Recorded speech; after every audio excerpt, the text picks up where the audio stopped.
Olá a todos, sejam muito bem-vindos. Este é o canal da TV Damásio no YouTube, o seu canal do direito. E hoje, mais uma vez, portanto, explorando temas atualíssimos, temas de suma importância para o direito, temas em profundidade, trazendo aqui profissionais muito experientes, professores renomados, com toda a experiência exatamente para você que está nos assistindo. E hoje, um tema da área criminal, a área do direito penal, do direito processual penal.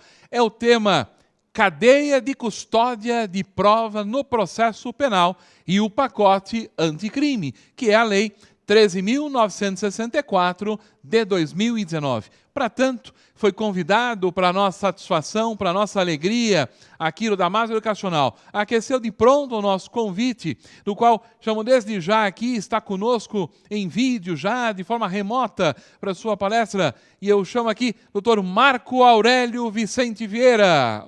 Olá, tudo bem?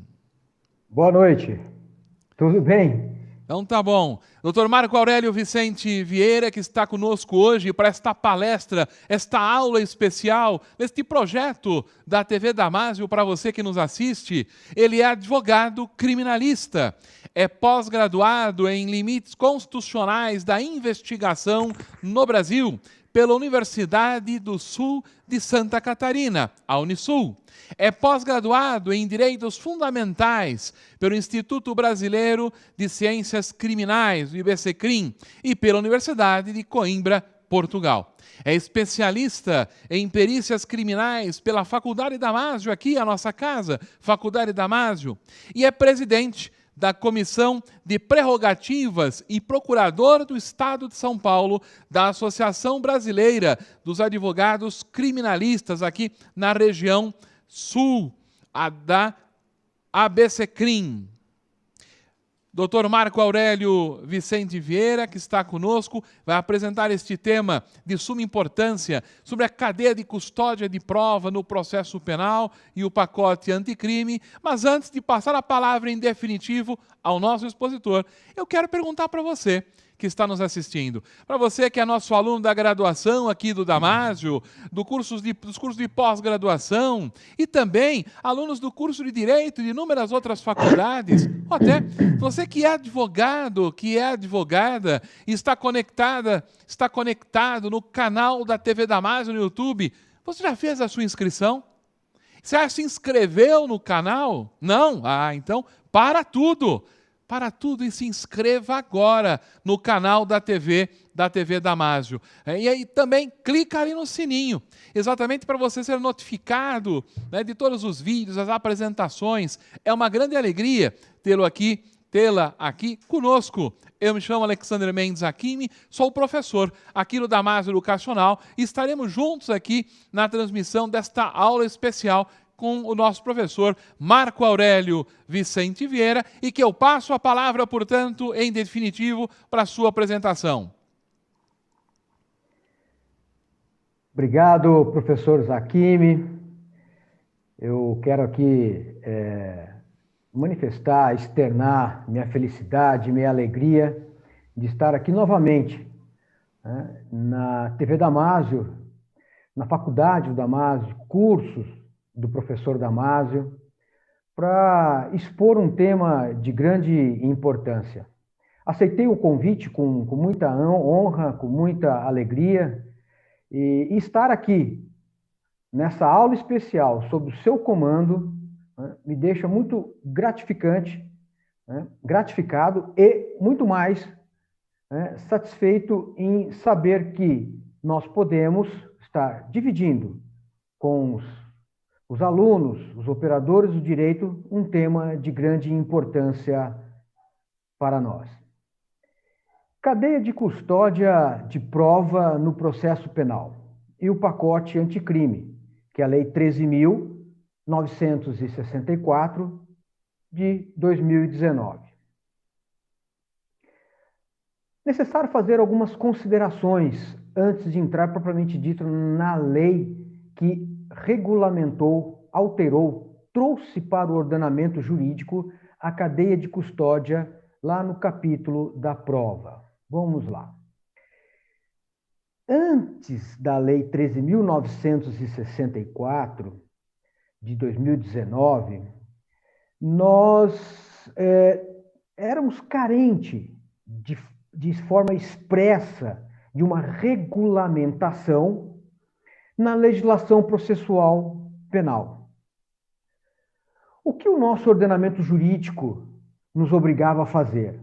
Nos obrigava a fazer uma interpretação sistemática entre a doutrina, o Código de Processo Penal e os atos administrativos normativos emanados pelas autoridades públicas, dando diretrizes e instruções acerca da aplicação da cadeia de custódia.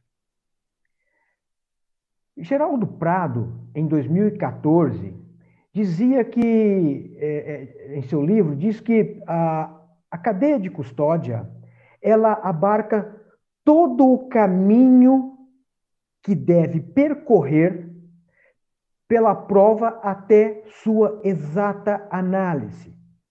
Escorreita, inserção e a escorreita inserção no processo. Sendo que qualquer interferência durante o trâmite processual pode resultar na sua imprestabilidade. Vamos lá. Isso nós estamos falando em doutrina. Em meu livro Cadeia de Custódia de Prova, em 2018, publicado em 2018, ou seja, anterior ao pacote anticrime, lá eu digo que a cadeia de custódia serve para garantir a responsabilidade e a rastreabilidade, bem como a confiabilidade, que é necessário um registro escrito de todo o procedimento, quais sejam o manuseio, o armazenamento e a preservação dos vestígios, bem como a identificação de todas as pessoas envolvidas na cadeia de custódia. Ou seja, na linha da dimensão temporal, desde a coleta do vestígio até a sua apresentação ao juízo natural. Necessário, então, garantir, blindar este vestígio para que seja preservado a sua integralidade. Dessas duas citações doutrinárias, dá para termos uma ideia de que para ter a autenticidade e a idoneidade da prova, é necessário um procedimento a garantir, como eu disse anteriormente, a integralidade da prova. Pois bem, a nossa legislação, ou seja, o Código de Processo Penal, no capítulo da prova, diz que é indispensável a perícia. Ele remete à indispensabilidade da perícia. Diz o caput do artigo 158, mais ou menos assim: quando a infração deixar vestígio, o exame de corpo de delito será indispensável. Digo isso para reportar novamente ao Código de Processo Penal. Ele nos faz referência a algum momento de cadeia de custódia em seus dispositivos, e cito aqui já de primeiro o artigo 6º, inciso 1, 2 e 3. O que diz esse dispositivo do Código de Processo Penal? Ele diz assim: a autoridade policial deverá, portanto, um dever, logo que tiver conhecimento da prática de uma infração penal, 1. Dirigir-se ao local, para evitar o quê? Que altere o estado e a conservação das coisas. 2. Apreender todas as provas para o esclarecimento do fato criminoso e as suas circunstâncias. 3.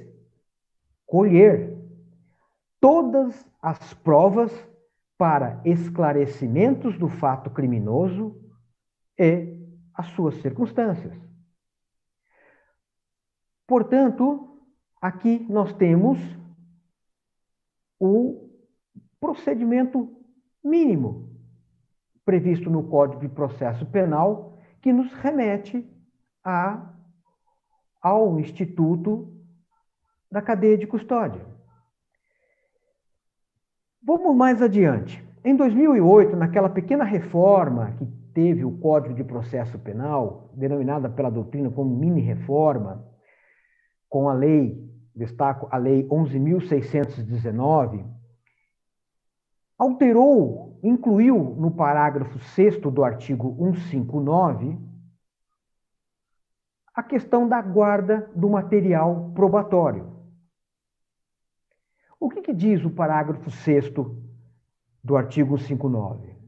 Ele diz o seguinte: havendo requerimento das partes, o material probatório que serviu à base da perícia, a perícia, será disponibilizado no ambiente do órgão oficial, que manterá sempre sua guarda, ou seja, remete à guarda.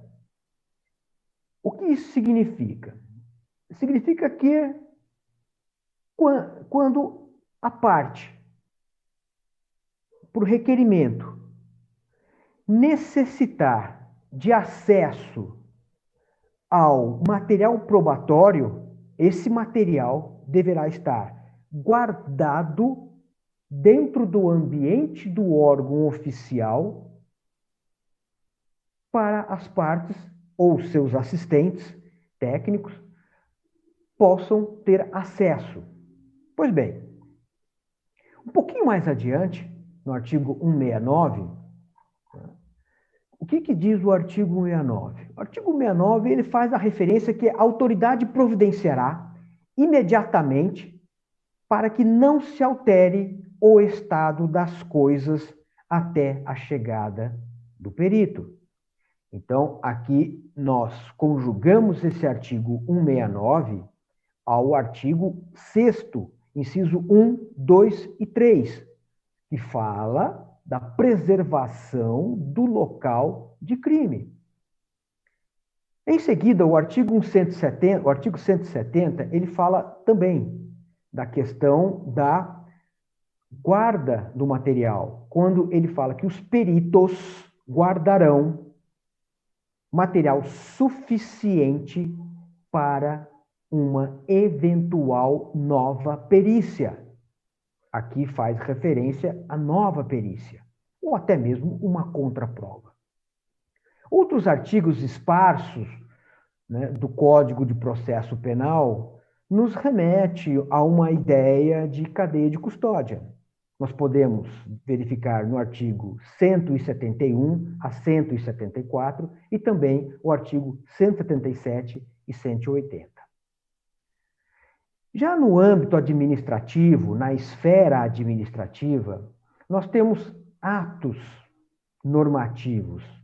E faço aqui destaque à Portaria 82 de 2014 da Secretaria Nacional de Segurança Pública do Ministério da Justiça, que dá diretrizes procedimentais da cadeia de custódia.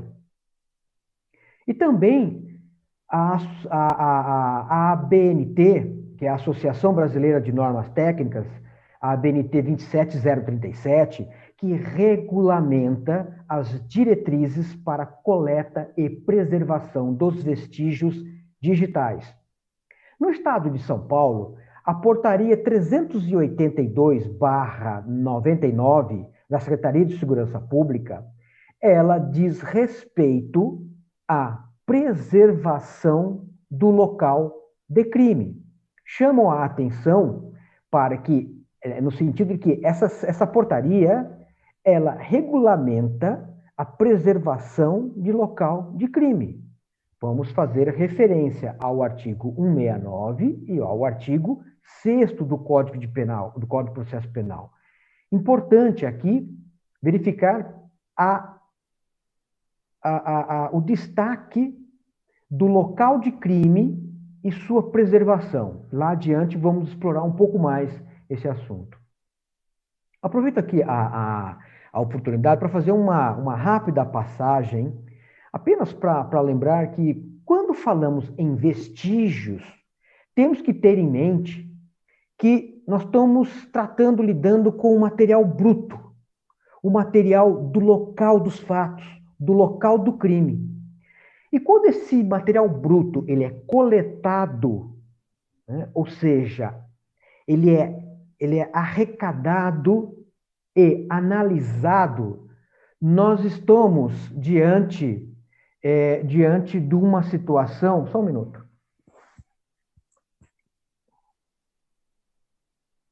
Nós estamos diante de uma situação que nos remete, nos torna esse material bruto como uma evidência. E quando ele se torna uma evidência, ele já foi periciado, ele já foi passado por uma análise técnica, já foi passado por um perito, e aí ele torna-se, então, para fins penais, evidências.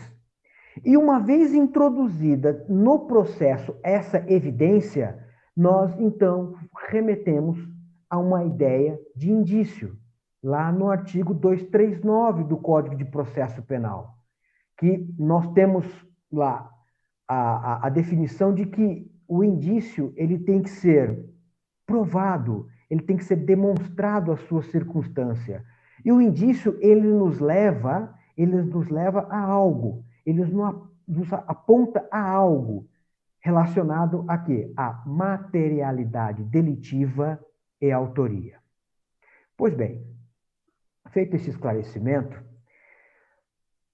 a cadeia de custódia, ela então é introduzida de forma pontual, taxativa, no nosso ordenamento jurídico pela Lei 13.964, de 24 de dezembro de 2019, através do denominado pacote anticrime. O que o legislador quis fazer aí? Ele quis fazer um aperfeiçoamento da legislação penal e processual penal. E, dentro do nosso interesse, do nosso tema hoje, né, destaco, então, a cadeia de custódia, inserida no Código de Processo Penal e na Lei de Execução Penal, né, que entrou em vigor a partir do dia 23 de janeiro de 2020. Em relação à Lei de Execução Penal, que é a Lei 7.212 de 84, inseriu lá na legislação o artigo 9º, letra A, parágrafo 3º, que trata da necessidade de viabilizar, de dar acesso ao titular dos dados genéticos, ou seja, de ter acesso aos dados do seu perfil genético, do seu banco de perfil genético, bem como aos documentos, isso está expresso, da cadeia de custódia que geraram esses dados. O que o legislador quis dizer aí? Ele quis dizer o seguinte, lá quando teve a alteração em 2012, na Lei de Execução Penal, através da Lei 12.654, ele obrigou que todos os condenados por crimes praticados de forma dolosa ou de natureza grave, bem como aqueles etiquetados como crimes hediondos, né, devem ter uma identificação do perfil genético. E esse perfil genético, essa base de dados, tem que ser dado acesso ao seu titular, bem como a legislação lá inseriu no artigo 9º-A, bem como a documentação da cadeia de custódia, para que garanta, então, a integralidade se não houve nenhuma alteração, já que esse banco de dados servirá para fins de identificação criminal de crimes, né, de atitudes da persecução penal, né, que vai recair sobre aquele condenado num processo criminal. Vamos lá. E o que temos hoje sobre a cadeia de custódia, que está no Código de Processo Penal? A legislação passou, então, a regular de forma expressa. Inseriu no Código de Processo Penal 6 novos artigos. Está lá no capítulo do exame de corpo de delito, da cadeia de custódia e das perícias em geral, dentro do título da prova. O que o legislador fez aí? Ele colocou a cadeia de custódia relacionada diretamente aos procedimentos para validade ou não da prova criminal. E, para entender bem o que o legislador quis fazer, vamos ao artigo 158, que é o que começa a definir a cadeia de custódia. Esse artigo 158A, pela doutrina, está sendo chamado como artigo conceito, e ele assim estabelece, ele assim conceitua, né, a cadeia de custódia. Considera-se cadeia de custódia o conjunto de todos os procedimentos utilizado para manter e documentar a história cronológica do vestígio, coletados em locais ou em vítimas de crime, para rastrear sua posse e manuseio, a partir de seu reconhecimento até o descarte. O que podemos extrair desse conceito?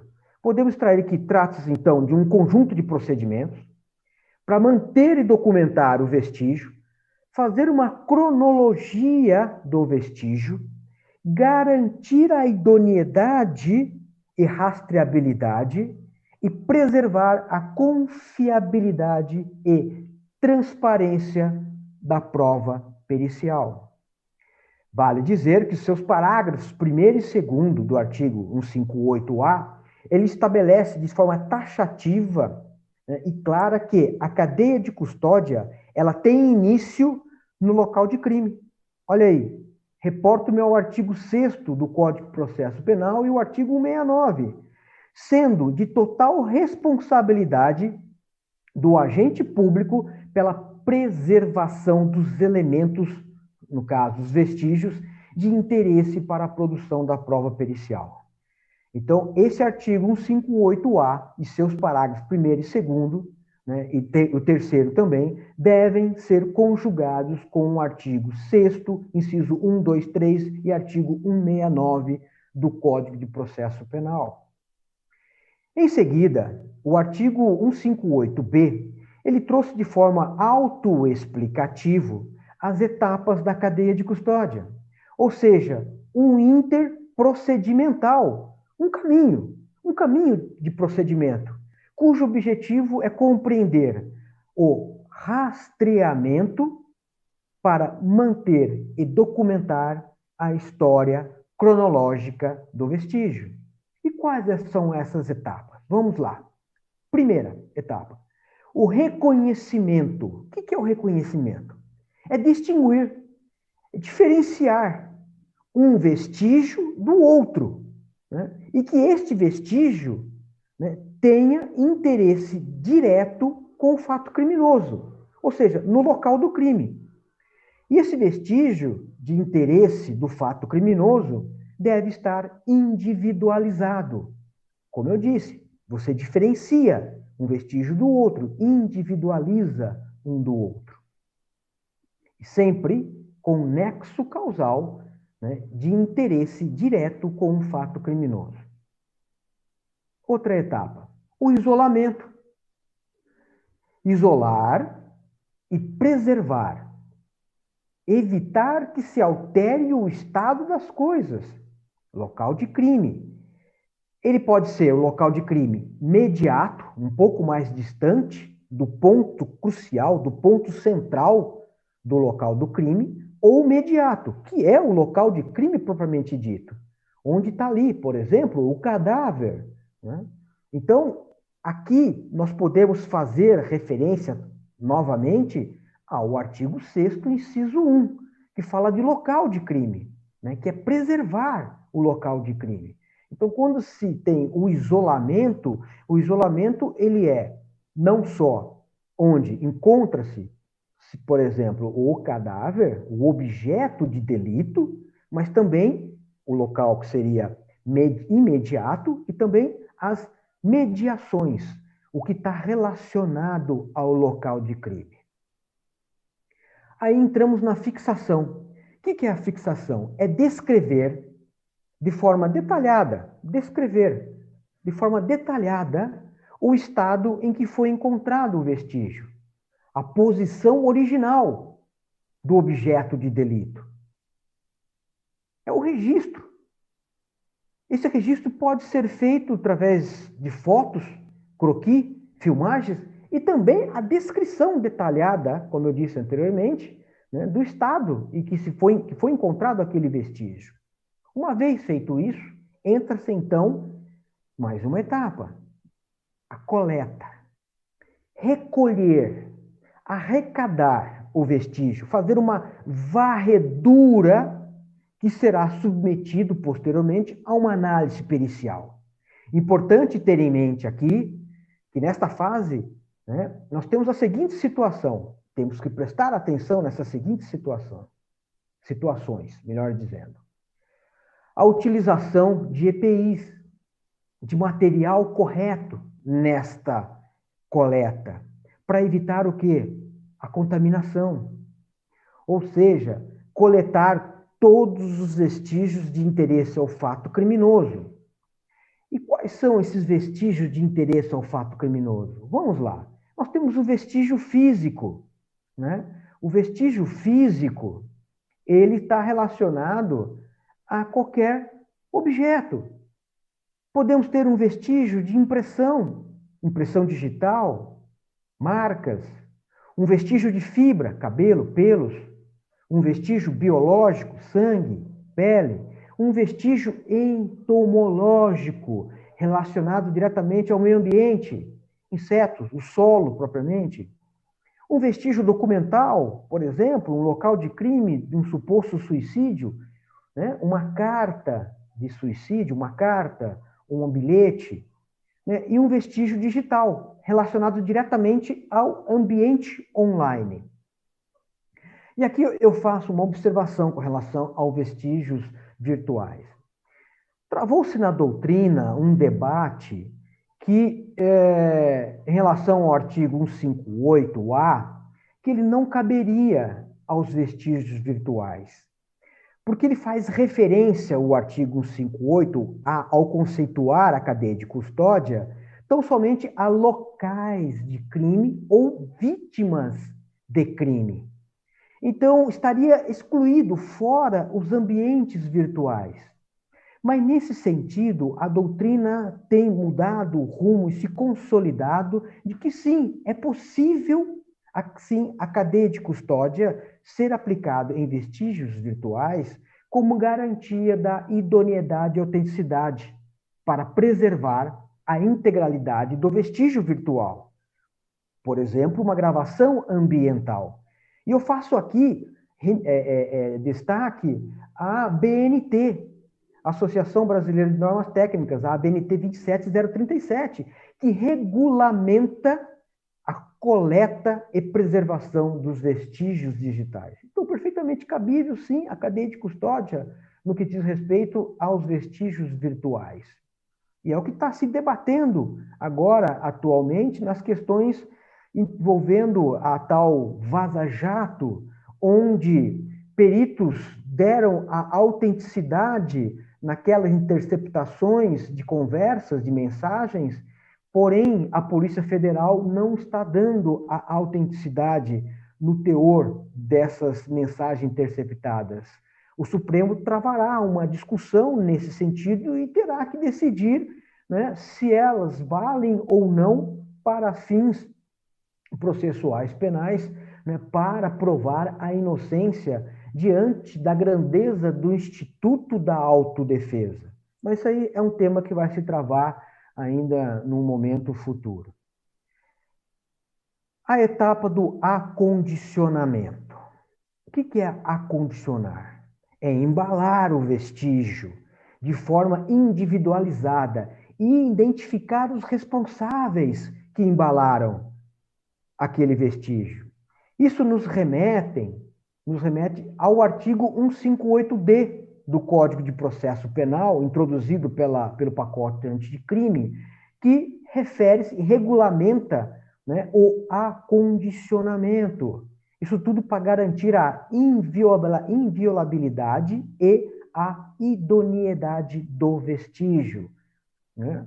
Vale a pena a leitura do artigo 158-D, que encaixa perfeitamente nessa etapa que diz respeito ao acondicionamento do vestígio. Ok, uma vez acondicionado o vestígio, nós entramos então numa outra etapa, a etapa de transporte, que é transferir de um lugar para outro este vestígio. E vamos lá, né? Uma vez transportado de um lugar para outro esse vestígio custodiado, né, ele então visa a segurança do vestígio para manter as suas características originais, e bem como o controle da posse. Uma vez transportado de um lugar para o outro, nós temos então, né, o recebimento desse vestígio, que é a chegada do vestígio ao seu destino. Aqui nós encerramos a fase externa da cadeia de custódia e entramos na fase interna. Então, nós temos na fase externa da cadeia de custódia, lá, desde o momento da preservação do local de crime até a chegada do vestígio ao seu destino. É a fase externa. Quando esse vestígio entra, né, no órgão competente, nós então adentramos a fase interna da cadeia de custódia. E aí, a fase interna da cadeia de custódia começa com o processamento do vestígio, que é o exame pericial em si, do vestígio arrecadado. Inicia-se, então, a fase interna. Essa fase interna, ela vai dentro do órgão do Instituto de Criminalística e também dentro do órgão competente, que é o Instituto Médico Legal, que é a tramitação interna pelos órgãos competentes, né? Então, nessa tramitação interna dos órgãos competentes, nós estamos diante de algumas subetapas, que seria o processamento das informações, a aplicação da metodologia adequada em cima desse processamento, a conclusão dessa análise, desse processamento dessas informações. Isso tudo é materializado no laudo pericial. Importante aqui destacar, né, e aí eu faço a remissão, faço, né, a menção ao Manual de Procedimento Operacional da Perícia Criminal da Secretaria Nacional de Segurança Pública, o SENASP, que é o chamado POP. Como o próprio nome diz, refere-se a um procedimento operacional padrão de aplicação e estudo técnico que descreve as atividades necessárias e operacional para o alcance de um determinado resultado esperado. É um manual importantíssimo para entendermos essas etapas da cadeia de custódia. Vamos lá. Uma vez, então, sendo processada o vestígio, nós, então, estamos diante de uma etapa do armazenamento. O que isso significa? Que, necessariamente, deverá ter um local, um espaço adequado para preservar as características originais do material coletado e processado. Para evitar o quê? A sua contaminação, o seu vazamento, a sua adulteração. E também para possibilitar uma contraprova ou até mesmo uma nova perícia, né?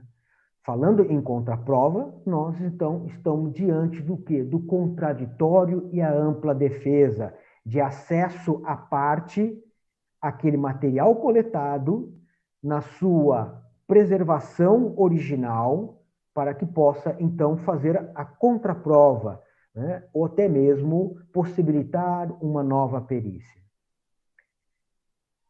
A última etapa da cadeia de custódia é o descarte. O descarte é liberar, jogar fora. É a liberação do vestígio. Quando não há mais o interesse do Estado, quando não há mais o interesse no processo naquele vestígio. E esse descarte, obrigatoriamente, deve estar sob autorização judicial. Então, não é um descarte simples. O órgão público não pode deliberar de forma aleatória esse descarte. Necessariamente há que se ter autorização judicial. Aqui vale lembrar que esse descarte ele tem que ser monitorado. Porque, por exemplo, nós temos a revisão criminal. Ok. A revisão criminal é um procedimento, né, onde que não há uma instrução. Obriga que a parte que pleiteia, que busca a revisão criminal, ele apresente a prova pré-constituída, a prova já formada. Antes da alteração do Código de Processo Civil, nós tínhamos a justificação. Né? A justificação é de natureza processual civil. Ela não existe mais no nosso ordenamento jurídico. Então, caberíamos invocar de forma subsidiária o Código de Processo Penal para, através de uma medida antecipatória de provas, né, fazer aquela prova pré-constituída para fim de revisão criminal. Por exemplo, quando nós estamos diante de um perecimento de uma prova. Então, esse descarte, né, tem que ser monitorado dentro do processo, lá na fase judicial, para que, se necessário for, entrar com essa medida de antecipação de prova para evitar o perecimento, a perda da prova e prejudicar lá na frente uma revisão criminal em favor do condenado, se assim houver a necessidade daquela revisão, né, daquela prova. Portanto, nós temos, né, a cadeia de custódia.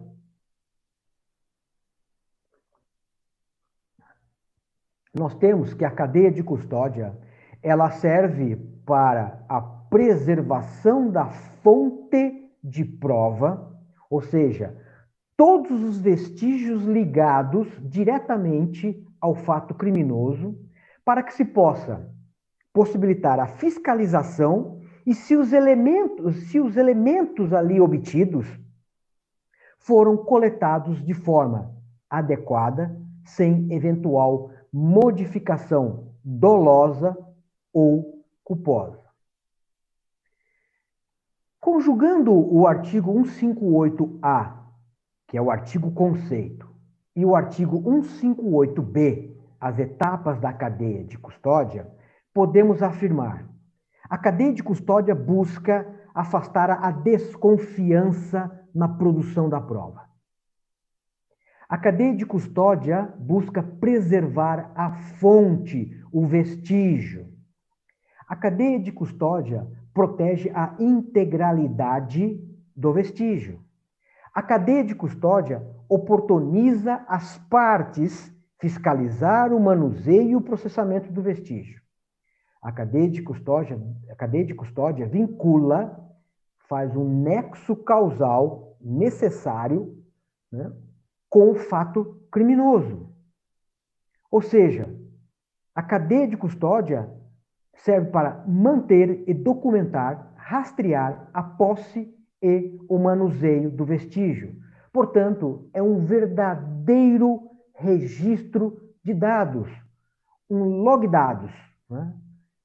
Aí eu pergunto, a cadeia de custódia é necessária dentro dessa conjugação desses artigos 158-A e 158-B? É obrigatória?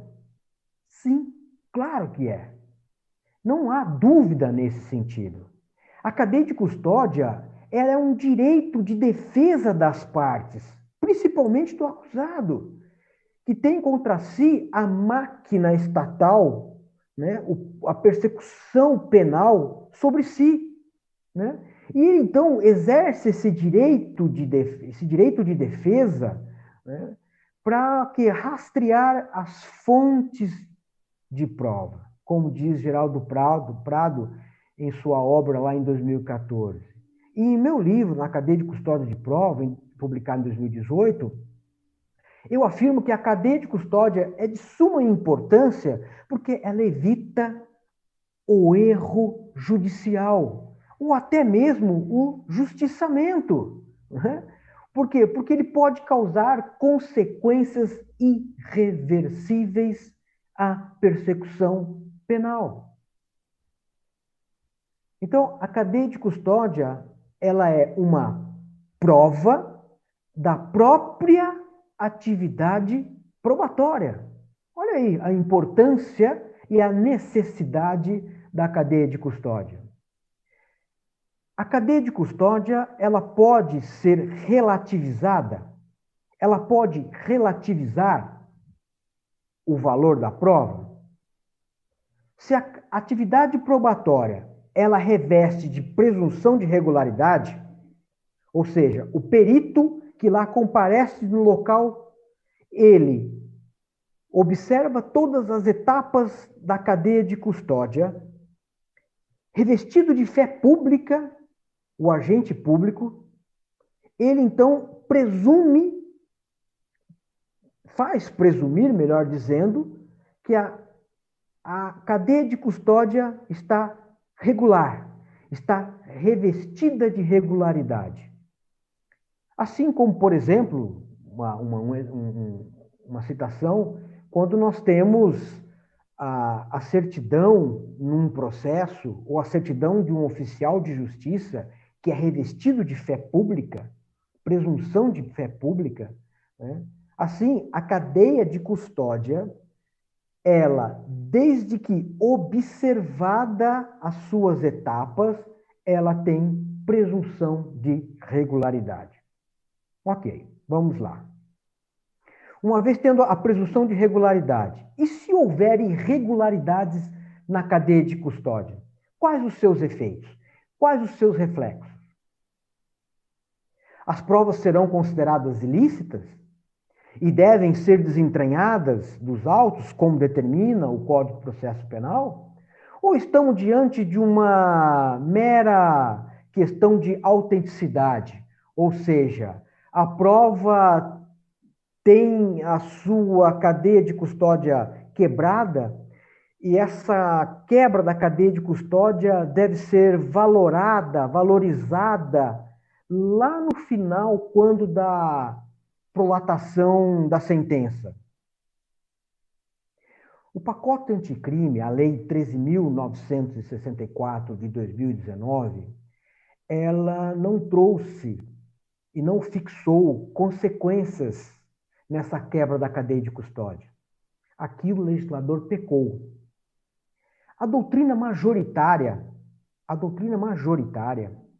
né, que eu não acompanho, né, eu divirjo, é no sentido de que eventuais vícios na cadeia de custódia não acarreta a inadmissibilidade ou a nulidade da prova. E a solução que a doutrina dá é no sentido da valoração da prova. Esse entendimento, né, afasta, né, a questão da ilicitude da prova, né? Derruba o entendimento, né, sobrepõe ao entendimento da doutrina minoritária, na qual eu faço parte, de que não configura prova ilícita, e tampouco o seu desentranhamento dos autos. Remete à questão da valoração desta prova. O direito estrangeiro, o direito comparado, também é nesse sentido. Entende que a quebra da cadeia de custódia, onde há legislações que prevê a cadeia de custódia nos seus ordenamentos jurídicos, né, não ocasiona a inadmissibilidade da prova, apenas a repercussão e o reflexo da valoração da prova pelo julgador. E me parece que os nossos tribunais seguirão esse caminho, de que, havendo irregularidades formais, sem comprometer o conteúdo da prova, a quebra da cadeia de custódia será lícita, é admitida, porém com efeitos no momento da valoração da prova. Até porque, né, diz o artigo 158 do Código de Processo Penal, que o juiz formará a sua convicção pela livre apreciação motivada da prova produzida em contraditório judicial, sendo vedada fundamentar sua decisão exclusivamente nos elementos informativos, colhidos lá na fase investigativa. Então, aqui basta que o julgador, verificando que há uma quebra formal da cadeia de custódia, das etapas da cadeia de custódia, ele vai, na sua livre convicção, mas de forma motivada, fundamentada, dizer o porquê que ele está aceitando aquela prova irregular, na sua formalidade, na sua formação. Essa regra da irregularidade, né, não cabe nas decisões do tribunal de júri, dos jurados, porque os jurados decidem de forma imotivada. Eles decidem com base no princípio da íntima convicção, de sua forma, né, ou seja, de forma desmotivada.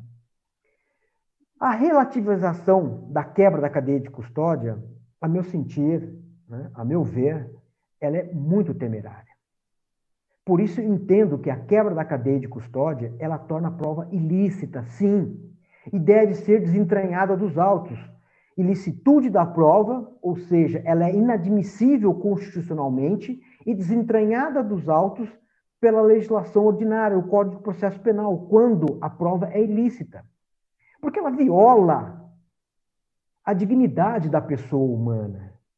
Ela vicia todos os elementos probatórios obtidos a partir do ato imaculado, como diz Aury Lopes Júnior em sua obra, lá em 2019. Tudo sobre o manto constitucional do artigo 5º, inciso 56, que fala da prova ilícita e sua inadmissão, combinado com o artigo 158, que prevê lá a questão da impossibilidade da inadmissão da prova ilícita e seu desentranhamento, e aliado ainda ao artigo 573, né, do Código de Processo Penal.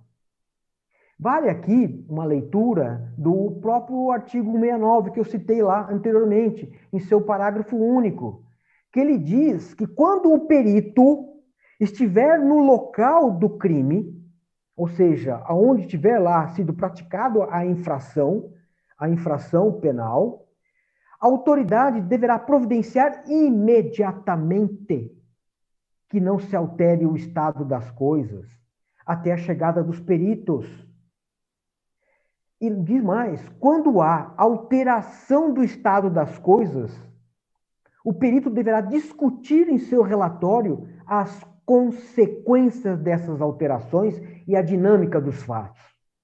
Ora, se o perito chega lá, no local do crime, e as etapas não estão observadas, não estão respeitadas, obrigatoriamente há que se inserir no seu parecer os efeitos e as consequências dessa inobservância que ultrapassa uma mera irregularidade, vicia, macula um ato que trará consequências diretas à dignidade da pessoa humana e ao status libertatis daquele que sofre a persecução penal.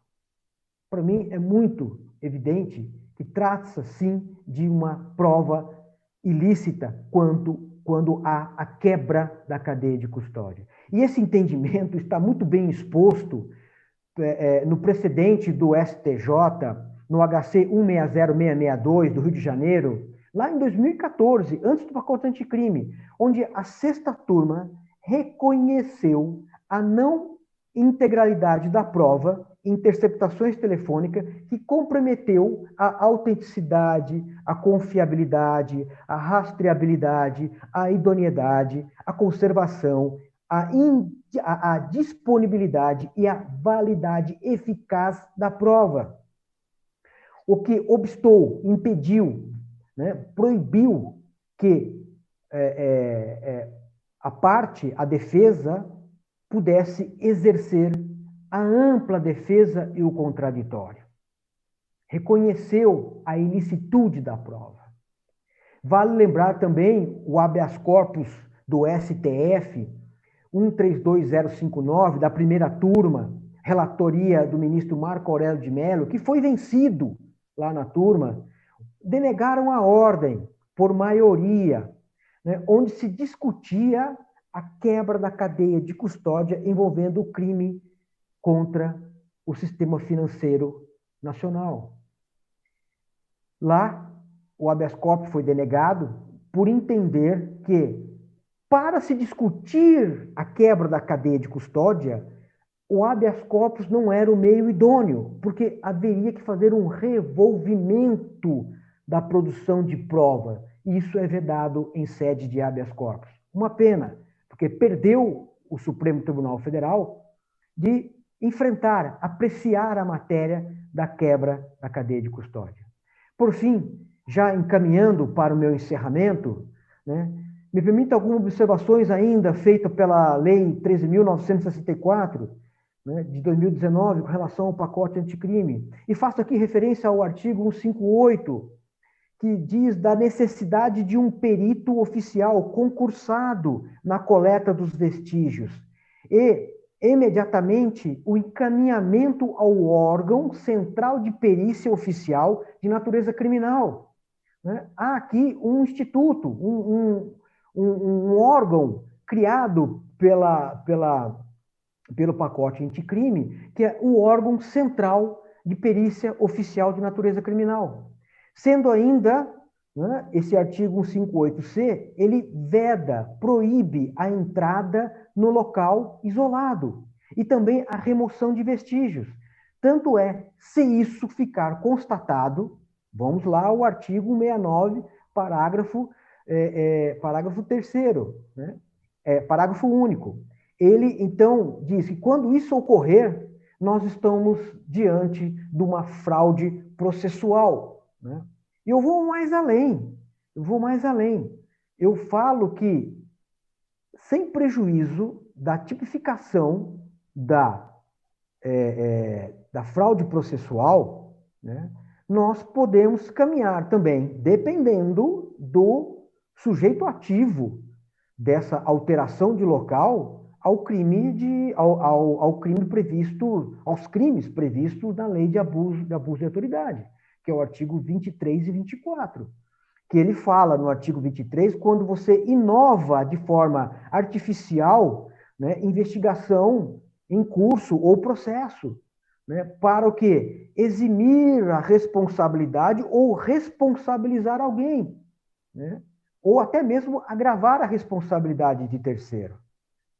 E também, o artigo lá 24, ele fala da questão envolvendo o constrangimento de funcionário, né, funcionário público ou empregado, né, da instituição relacionada aí aos órgãos periciais, né, para admitir tratamento com o objetivo de alterar local ou até mesmo o momento do crime, prejudicando a apuração criminal. Olha aí a importância do artigo 158, letra C. O artigo 158, letra D, já fizemos referência a ele lá quando nós falamos do acondicionamento, uma das etapas da cadeia de custódia.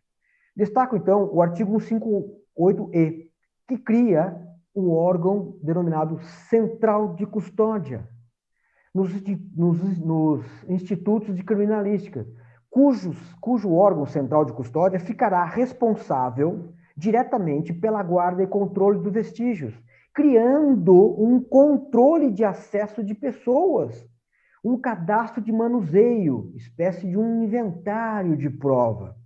Aqui cabe também observar que, havendo aqui a quebra deste controle, ou até mesmo uma irregularidade, nós estamos diante da configuração até de fraude processual, um abuso de autoridade, né, comprometendo aí a idoneidade da cadeia de custódia. Por fim, o artigo 158-F faz referências às condições dos vestígios, as condições do depósito, da guarda dos vestígios, ou seja, a preservação do material coletado, do material bruto, do material processado, do material analisado após a perícia, né? E aqui responsabiliza de forma direta por esta guarda o diretor do órgão central de perícia oficial de natureza criminal. Vale a pena aqui dar uma olhada, né, no site do Instituto de Criminalística, né, onde há a descrição institucional dos núcleos de perícias. E destaco: balística forense, genética forense, a informática forense, o local de crime, a medicina legal, química forense, entre outros. Já concluindo a minha exposição, eu pontuo o seguinte: 1.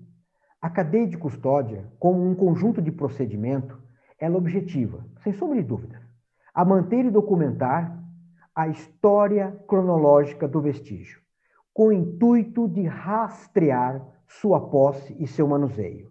A partir do quê? A partir do reconhecimento. O reconhecimento está onde? Na fase inicial. E a fase inicial está onde? No local de crime. E aí nós vamos até o descarte, vencendo todas aquelas etapas da cadeia de custódia. E aonde que está a cadeia de custódia? Está o descarte. O descarte está na fase final, onde não há mais o interesse processual, o interesse do Estado naquele material coletado e guardado. E ela visa garantir a integralidade e autenticidade do vestígio. A Lei 3.964 de 2019, ela passou a vigir a partir do dia 23 de janeiro de 2020, conforme o artigo 20. E seu objeto, como eu disse lá no começo, foi tão somente aperfeiçoar a legislação penal e processual penal, ou seja, criar um procedimento capaz de fiscalizar a atividade probatória. A cadeia de custódia anterior ao pacote anticrime era tratada de forma esparsa pelo Código de Processo Penal e por meio de atos administrativos, atos normativos. A cadeia de custódia pode, né, é passível de ser questionada, tanto na fase de inquérito como na fase judicial. E como que pode ser feito esse questionamento? Esse questionamento pode ser feito através de quesitos temáticos. Ora, mas onde que estão esses quesitos temáticos? Estão no artigo 158-B do Código de Processo Penal, onde você tem lá as etapas da cadeia de custódia e os quesitos a serem feitos. Quesitos de reconhecimento, quesitos de fixação, quesitos de isolamento, quesitos de rastreamento, quesitos de acondicionamento, todos os quesitos para se questionar a cadeia de custódia, para se relativizar a cadeia de custódia de prova, estão no artigo 158-B. A cadeia de custódia ela veio para padronizar os procedimentos técnicos, científicos nas unidades periciais. O Estado vai ter que criar as suas centrais, as suas unidades para operacionalizar essa cadeia de custódia. Os tribunais terão que enfrentar, né, o tema da quebra da cadeia de custódia e dirimir o entendimento de que, se a quebra ela será considerada uma prova ilícita ou seja, constitucionalmente inadmissível, ou uma mera irregularidade, ou seja, será tratada lá na valoração da prova, no convencimento do julgador, no livre convencimento motivado da prova pelo julgador. Essas são as conclusões da minha exposição. Eu aqui encerro agradecendo e renovando, né, os meus votos, né, as minhas estimas, né, de agradecimento ao professor Alexandre Zacchini, à TV Damásio, pela oportunidade, e me coloco sempre à disposição para estar aqui, né, passando, né, essas ideias, esses ensinamentos, né, para que possamos nos aprimorar, acima de tudo, na busca do conhecimento. Obrigado pela atenção. Muito bem, obrigado, Dr. Marco Aurélio Vicente Vieira, pela primorosa aula que foi proferida, de forma didática, de forma automaticamente aqui para todos que estão nos assistindo, seguramente compreensível, né, de um tema de suma importância para o direito penal, o processo penal, que é sobre a cadeia de custódia de prova. E me permita, eu quebro aqui às vezes o protocolo, né, quem está nos assistindo, né, quem já assistiu também outros vídeos, outras aulas especiais, vai verificar, eu quebro às vezes um pouco o protocolo para poder fazer aqui uma selfie, ainda que de forma remota, depois eu mando para o nosso palestrante, posto lá nas redes sociais, Facebook, Instagram, Twitter, em todo lugar, a gente coloca lá as imagens, né, deste momento de profunda alegria, satisfação de poder trazer o amigo, Dr. Marco Aurélio Vicente Vieira, aqui para a nossa TV Damásio, para você que está nos assistindo, para você que é nosso aluno da graduação, dos cursos de pós-graduação, alunos do curso de Direito, de outras faculdades do país, tantas e tantas faculdades, né, alunos que nos acompanham, que acompanham a TV Damásio, para você que quer se atualizar, advogada, interessado, portanto, neste tema, isso fica gravado, né, portanto, do canal da TV Damásio no YouTube, para que todos possam aproveitar. Mas me permita, doutor Marco Aurélio, fazer aqui referência a uma obra de sua autoria, a obra justamente que tem aí o título, né, exatamente o tema da nossa aula de hoje, que o professor acabou de proferir, que é o tema Cadeia de Custódia de Prova, lá da Livraria da Vila, essa obra. Eu queria, ainda aqui rapidamente, né, lhe devolver a palavra, porque o doutor possa falar um pouco da concepção desta obra, qual é a abordagem, portanto. Eu lhe devolvo aí para suas considerações a respeito do livro e também para suas considerações finais.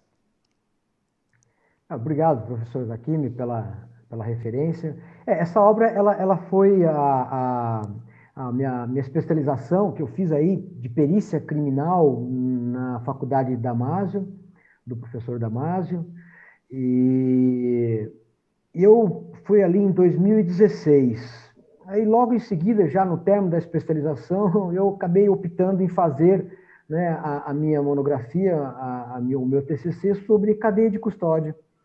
E aí eu encontrei bastante dificuldades, porque não havia realmente uma legislação específica aqui tratando do assunto, né? Como eu disse na minha exposição, havia o Código de Processo Penal de forma esparsa em artigos, fazendo referências, né, remetendo a uma ideia de cadeia de custódia, né? E aí, logo em seguida, né, ali por volta de 2014, 2016, começaram a existir as normas administrativas com caráter de diretrizes procedimental dos órgãos públicos. E aí eu fiz essa coletânea de informações, né, e trouxe para o livro, essa questão. Lá eu abordo, no primeiro momento, a perícia propriamente dita, né, as provas periciais, e adentro na questão da cadeia de custódia.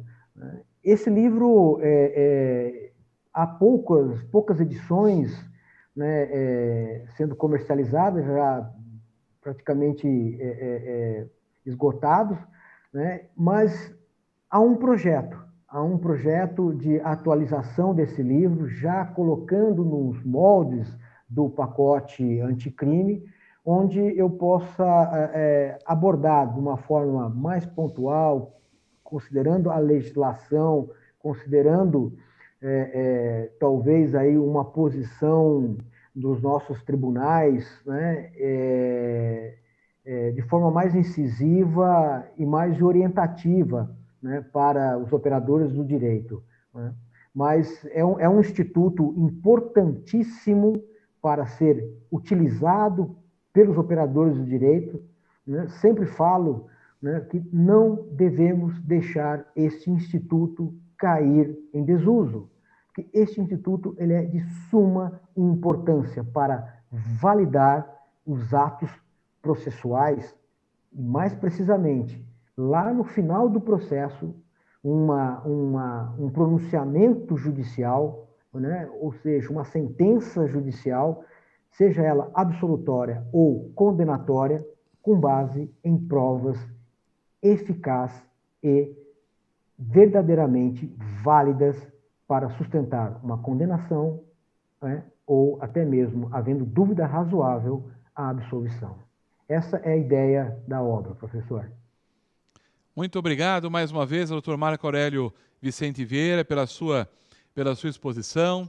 A lembrança aqui é do seu livro, exatamente se dá em razão de que é uma obra de referência com relação à temática de cadeia de custódia de prova e já fica aí convidado, meio que no meio jurídico a gente fala que já fica até que intimado, né? Quando do lançamento da segunda edição, nós fazemos aqui, para você que está nos assistindo da TV Damásio, aqui na nossa casa, TV Damásio, fazemos aqui o lançamento da segunda edição da obra do Dr. Marco Aurélio Vicente Vieira, que trata aí sobre a cadeia de custódia de prova. Dr. Marco Aurélio, ao querido amigo Marco Aurélio, o meu agradecimento, o meu agradecimento pessoal e também desta instituição, do Damásio Educacional, pela sua palestra proferida. Um grande abraço, uma grande alegria tê-lo aqui.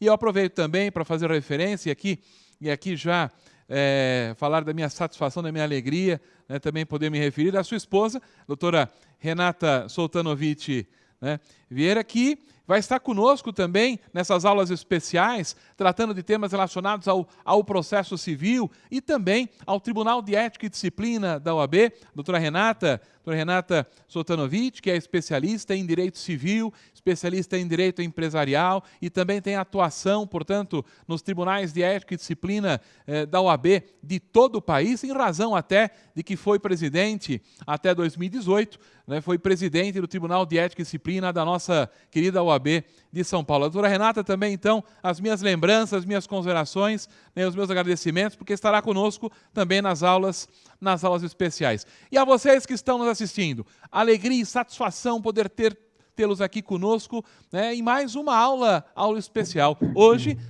trabalhando, portanto, o tema cadeia de custódia de prova. Então, este tema vai ser um tema que nós voltaremos aí a abordar no futuro com o nosso convidado, Marco Aurélio Vicente Vieira, que nos trará aí as inovações voltadas também ao próprio pacote anticrime e assim por diante, para vocês que estão nos assistindo. Agradecimento especial, muito especial também, a todos aqueles que estão trabalhando aqui nos estúdios Damásio para poder fazer chegar até você o melhor som, a melhor imagem, a melhor transmissão aqui do canal, exatamente para que você possa acompanhar em profundidade os temas que são trabalhados, são abordados aqui conosco. A todos que estão assistindo, portanto, um grande abraço, até uma próxima oportunidade e não deixem de nos seguir. Até mais. Tchau, tchau.